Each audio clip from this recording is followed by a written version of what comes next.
This is just a quick overview on your pretest. It's more like a practice test. If you can do this, you'll be fine on the test. So let's resolve a bunch of 5/7 chords.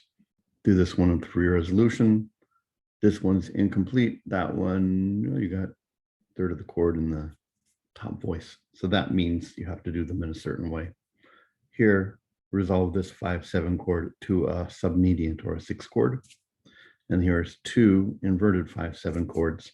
So you also have to label the key, which is an extra step, but it's a fundamental that you should, be practiced at. So label the key here. There's no sharps or flats, but this has a sharp in it right there. So this is a 5/7 chord. If you figure out what the root of this chord is, then you can figure out what key you're in, likely. Label it correctly, resolve these to 1 chords, right? According to the rules. And then here's a 5/7 chord that needs to go to a 6 chord right here. Again, label the key.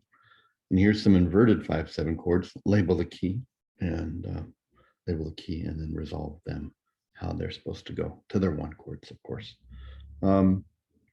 This one here, it says to identify and label all the non-chord tones in this exercise, as well as label the key, the chords, and their inversions. So you're gonna have to go here and say, what's this chord?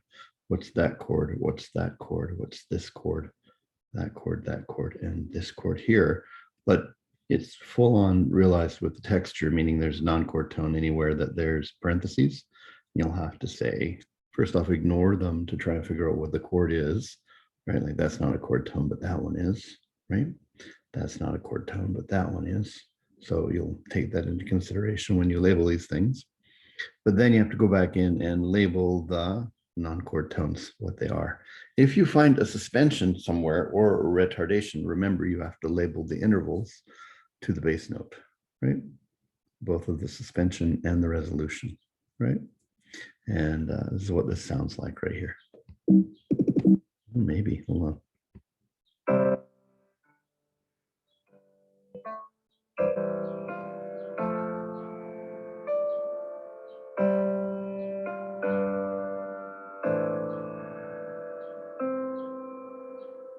Hopefully that came through.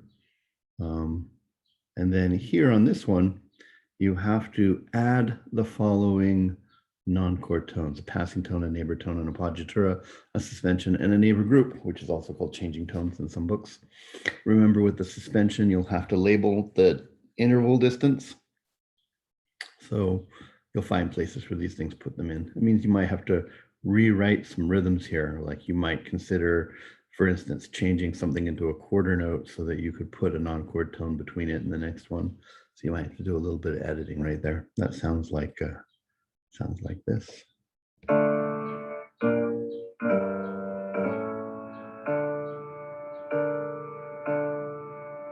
Okay. So in addition to this, you should be able to define, meaning how do you get into and out of any non-chord tone. So definition of an appoggiatura, for instance, is you skip in and step out.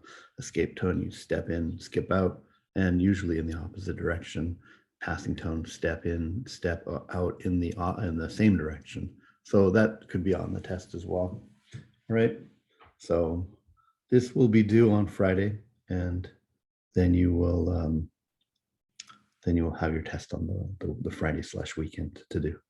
So make sure you ask questions and don't leave anything to guesswork. If there's something that you can't do here very solidly, that's something you've got to practice. And if practice alone is not going to help you, make sure that you ask me for help before Friday or Saturday, right? Like ask for help right away and say, explain this to me. I'm always happy to do that.